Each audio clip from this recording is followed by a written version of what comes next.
کیونکہ لوگ بعد میں ڈگری دیکھتے ہیں، پہلے آپ کے ایٹیٹیوڈ کو دیکھتے ہیں. ڈگری تو بعد میں ملتی ہے. کوئی آپ کی ڈگری تو نہیں دیکھے گا، آپ کے ایٹیٹیوڈ سے پہچانے گا کہ آپ پڑھے لکھے ہیں یا نہیں. آپ کے طرز عمل سے، گفتگو سے، اٹھنے بیٹھنے کے طریقے سے، لباس سے، ان تمام چیزوں سے اس کو معلوم ہوگا کہ آپ کتنے پڑھے لکھے ہیں. ڈگریاں تو آپ اپنی کوالیفیکیشن بعد میں بتائیں گے اس کو. استاد اور شاگرد کے درمیان ایک حیا کا رشتہ بھی ہوتا ہے. یعنی کہ اگر ہم چاہیں کہ جی ہمارا فائنل ایئر ہے تو ہم استاد کے ساتھ بالکل فرینک ہو جائے. استاد کو ایک حد تک ریزرو رہنا چاہیے اپنے شاگردوں سے. کیوں؟ وجہ صرف یہ ہے کہ جب کبھی زندگی میں شاگرد کو کسی بھی قسم کی مشکل پیش آتی ہے تو وہ اپنے استاد کے ہی پاس جاتا ہے. وہ اس کے لیے قابل احترام، قابل محترم ہوتا ہے. اس کے مشورے اس کے لیے بہت بہت معنی رکھتے ہیں اس کی آگے کی زندگی کے لیے، حالانکہ وہ اپنے ادارے سے پاس آؤٹ ہو کے جا چکا ہے. اس لیے یہ حیا کا جو تعلق ہے یہ ایک حد تک ہونا چاہیے. ایسا نہیں کہ مکس گیدرنگ ہو جائے، وہ تمام بچے جو آپس میں بیٹھ کر بات چیت کرتے ہیں وہ استاد سے بھی کرنا شروع کر جائیں، اور استاد بھی ان کی انوالومنٹ میں، ان کے فیملی میٹرز میں یا ان کی دوستیوں میں انوالو ہونا شروع ہو جائے. تو استاد کے بہت سارے طریقہ کار ایسے ہوتے ہیں جو وہ ایک بیریئر اپنے اور اس کے درمیان، اس شاگرد کے درمیان لگا سکتا ہے. استاد کا احترام اس طرح سے تھا پہلے دور میں کہ ایک محدث، بہت بڑے محدث تھے مولانا ادریس صاحب، جو کہ خود اتنے بڑے عالم دین تھے کہ بچوں کو پڑھایا کرتے تھے. لیکن جب بھی اپنے استاد کو اپنے سامنے دیکھتے تھے، اپنے بچوں کی موجودگی میں ان کے سامنے کھڑے ہو کر ان کو سلام کرتے تھے پہلے، اور کہتے تھے کہ میں ان کے سامنے کیسے بیٹھ سکتا ہوں. تو یہ احترام اس دور کا تھا، اور واقعی اس دور میں جیسا احترام تھا تو قومیں بھی ویسی ہی نکلی ہیں، ایسی ہی فتوحات ہوئی ہے، ایسی ہی ترقیاں کی ہیں مسلمانوں نے. آج کا مسلمان، آج کا استاد اور آج کا شاگرد، اگر آئی ایم سوری اگر کسی کو شاید برا لگے یہ چیز، لیکن میں نے اپنی آنکھوں سے دیکھا ہے بہت ساری چیزیں. میں خود بھی ایک ٹیچر ہوں تو میں نے خود بھی دیکھا ہے کہ شاگردوں کا یہ حال ہے کہ اگر کوئی استاد ان کو ڈانٹ دے تو ان سے خار رکھتے ہیں، یہاں تک کہ گالی گلوچ دینے سے بھی باز نہیں آتے. یہ ان کا احترام رہ گیا، اس لیے آج ہماری قوم کا یہ حال ہے. جاتے تو ہم بہت اپٹیٹیوڈ پڑھنے کے لیے، ہم اپنے بچوں کو ٹائی شائی پہنا کر اور بڑے پالش والے جوتے کر کے اور بہت صاف ستھرا کر کے اسکول بھیجتے ہیں، لیکن وہ سیکھتے کیا ہیں وہاں پر؟ میں نے خود اسکول میں پڑھایا ہے تو میں جانتی ہوں کہ کس حد تک احترام کیا جاتا ہے. یعنی کہ کلاس کے اندر آنے کے بعد انہیں اتنا ہوش نہیں ہوتا کہ ٹیچر کھڑی ہے، ہم لوگ اپنی سیٹ پر ہی بیٹھ جائیں. ایسا کچھ بھی نہیں ہوتا. اب چھوٹی چھوٹی بچیاں ٹیچرز بن گئی ہیں، جو کہ اپنے ساتھ کے جو شاگرد، کیا کہوں گی میں ان کو، ان کے جیسے ہی لگتے ہیں. آپ تمیز نہیں کر سکتے کہ کس میں کون سا شاگرد ہے اور کون سی ٹیچر ہے، جنہیں خود ابھی یہ نہیں پتا کہ ہم نے اپنے شاگردوں کے ساتھ کیسا بیہیو کرنا ہے، ان کے ساتھ کیسا طریقہ کار رکھنا ہے. وہ ان کے ساتھ ایسے گھل مل جاتی ہے جیسے انہی کا حصہ ہے. تو ایسے احترام نہیں ہو سکتا. شاگرد بھی ٹک ٹاک بنا رہا ہے، استاد بھی ٹک ٹاک بنا رہا ہے. پھر ہم کیوں رو رہے ہیں کہ ہمارے بچے خراب ہو رہے ہیں، یا ہمارا معاشرہ خراب ہو رہا ہے، یا ہماری قوم خراب ہو رہی ہے، یا ہماری قوم میں برائیاں آ رہی ہیں؟ ہم کیوں رو رہے ہیں؟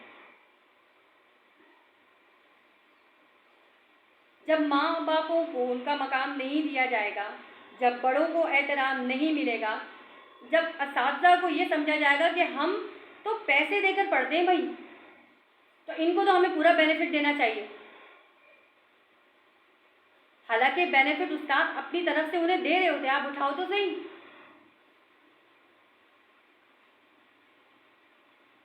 یہ اس دور کا المیہ ہے.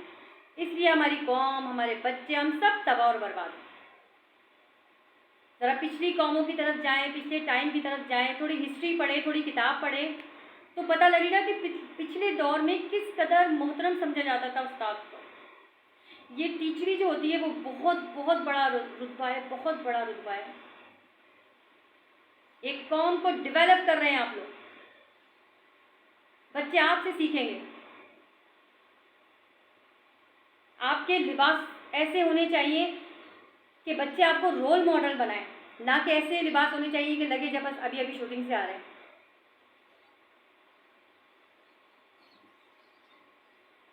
ہمارے ملک کا المیہ اسی لیے خراب. ہمیں کوشش کرنی چاہیے کہ ہم ان تمام باتوں پر دھیان دیں. ایک ٹیچر اور ایک استاد ایک دوسرے کو انڈرسٹینڈ کریں, سمجھیں, دوست نہ بنے ایک دوسرے کے. دوستیوں کے لیے تو اور بھی بہت سارے لوگ ہیں, کیونکہ جب تک ایک ٹیچر کا خوف ہوتا ہے, بھائی ٹیچر آ رہی ہے خاموشی اختیار کر دو. پہلے ایسے ہی ہوتا تھا. ہم نے اسکولوں میں کالجز میں جو بھی پڑھا ہے, ہمیں ڈر لگتا تھا کہ ہماری ٹیچر کلاس میں ہے تو ہم سیدھے بیٹھ جائیں, بات بھی کر رہے ہوتے تو خاموش ہو جاتے. ابھی تو کوئی فرق ہی نہیں پڑتا, آ رہی ہے تو آئیں, کوئی مسئلہ نہیں, ہم تو اپنی بات پوری کریں گے. تو جب یہ طریقہ دلوں کے اندر موجود ہوگا شاگردوں کے لیے, استادوں کے, تو مجھے نہیں لگتا کہ پھر شاگرد جو ہے وہ ان سے اچھا پڑھ سکتے ہیں یا اچھی قوم بن سکتے ہیں. استاد کو بھی چاہیے ایک لمٹ, ایک کراس جو ہے نا وہ نہ کریں, لمٹ سے کراس نہ کریں. ان کے پیرنٹس کا بھی احترام کریں, ان کو سنیں, ان کو سمجھیں, ان کی نفسیات کو سمجھیں, پھر ان کی کلاس لیں. اور صرف ان کو دنیاوی تعلیم نہ دیں, انہیں تہذیب, ادب, بہت ساری چیزیں سکھانی ہیں. تب جا کے ہماری قوم بہترین قوم بن سکے گی, جو ہم چاہتے تھے کہ ہماری قوم ایک ایسی قوم بنے جو کہ پوری دنیا پر چھا جائے. لیکن انفارچونیٹلی دنیا پر چھائی تو ہے, لیکن نگیٹو پوائنٹ آف ویو سے. آج کی ویڈیو بنانے کا صرف یہی مقصد تھا کہ اساتذہ کا احترام بھی کریں اور شاگرد بھی کریں اساتذہ کا احترام, اور استاد بھی شاگرد کو سمجھیں کہ وہ کس طرح سے پڑھ سکتا ہے, ڈانٹ ڈپٹ کر کے یا پھر بدتمیزی کر کے. ہم اپنی فرسٹریشن نکالتے ہیں. ایون میں نے خود بھی دیکھا ہے کہ ٹیچر جو ہے نا وہ اپنی فرسٹریشن بھی نکال لیتی ہیں. تو پلیز پرسنل لائف کو اور پروفیشنل لائف کو بھی الگ رکھیں تاکہ بچہ وہ سمجھ سکے جو آپ اسے سمجھانا چاہ رہے ہیں. اگر آپ کو ویڈیو اچھی لگی ہو تو پلیز اس کو لائک اور شیئر ضرور کیجیے گا اور سبسکرائب ضرور کیجیے گا. وآخر دعوانا ان الحمد للہ رب العالمین.